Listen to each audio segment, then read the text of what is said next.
வேலை, நம்முடைய வேலை அத்தனையுமே கடவுளுடைய அழைப்பாக இருக்குமானால், கடவுள் நமக்கு கொடுத்த அழைப்பு, நமக்கு கொடுத்த பணியாக இருக்குமானால், அப்போ அந்த வேலையை நான் செய்யும்போது நான் கர்த்தரையே, அந்த எனக்கு கொடுத்த அந்த கர்த்தரையே அந்த வேலையின் மூலமாய் நான் ஆராதிக்கிறேன்.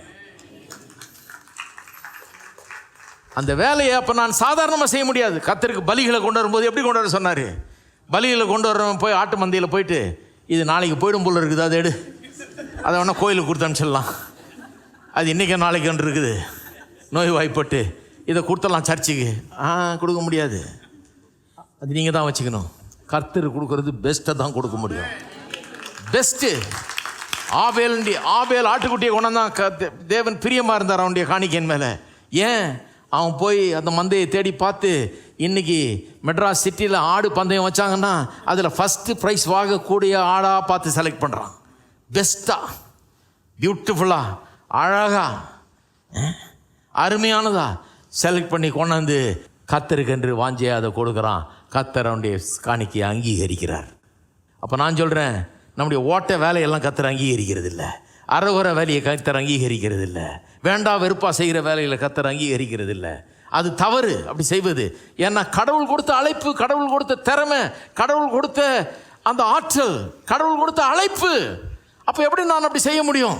ஒருத்தன் சொல்லிட்டு இருக்கான் பாருங்க, எனக்கு எதிர்க்கே ஒருத்தன் சொல்கிறான். ஒருத்தன் இன்னொருத்தன்ட்ட போகும்போது ஒன்று ஞாபகம் வச்சுக்கோ, வேலைக்கு போகிறான் அவன் புதுசாக, இவர் பெரிய ஞானி, இவர் 30 வருஷமாக வேலை செஞ்சிட்ருக்காரு, சொல்கிறாரு, போகும்போது ஒன்று ஞாபகம் வச்சுக்கோ, அதை இதை செய்யணுவானுங்க, எனக்கு தெரியாதுன்ற நீ பேசாமல்.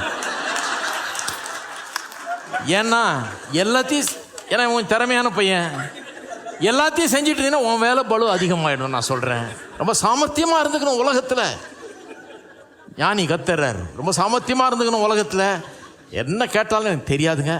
கார் ஓட்ட தெரியுமா? தெரியாது. ஓட்ட தெரியாமா? ஏன்னா அப்புறம் அங்கே போயிட்டு வாங்குவான், இங்கே போயிட்டு வரான், தெரியாதுன்று. மினிமம் உன் வேலை என்ன சொல்கிறான் அதை மட்டும் செய், வேலைன்னா செய்யாது.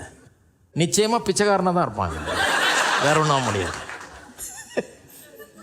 ஹலோ, என்ன ஒரு புத்தி பாருங்க. இதெல்லாம் ஒரு வேலையா? வேலைக்கு போகும்போதே என்னால் முடியாததை கொடுத்தோன்னா கூட கர்த்தர் எல்லாவற்றையும் கீழ்ப்படுத்தி ஆண்டுகொள்னு சொல்லியிருக்காரு. நான் கடவுளுடைய சாயலின்படி, அவருடைய ரூபத்தின்படி உண்டாக்கப்பட்ட மனுஷன். நான் ஒரு குட்டி சிருஷ்டிகன். என்னால் செய்ய முடியாத செஞ்சு காட்ட முடியும். ஒன்றுமில்லாமல் இருந்து உன்னை கொண்டாட முடியும். நத்திங்க கொடுத்தா சம்திங் ஆக்கி காமிப்பேன் நான். ஏன்னா என் தேவன் அப்படிப்பட்டவர், அப்படிப்பட்டவன் என்னை உண்டாக்கி இருக்கிறாரு. அப்ப என்னால் செய்ய முடியலனா கூட கொடுப்பா, நான் பார்க்குறேன் இதை.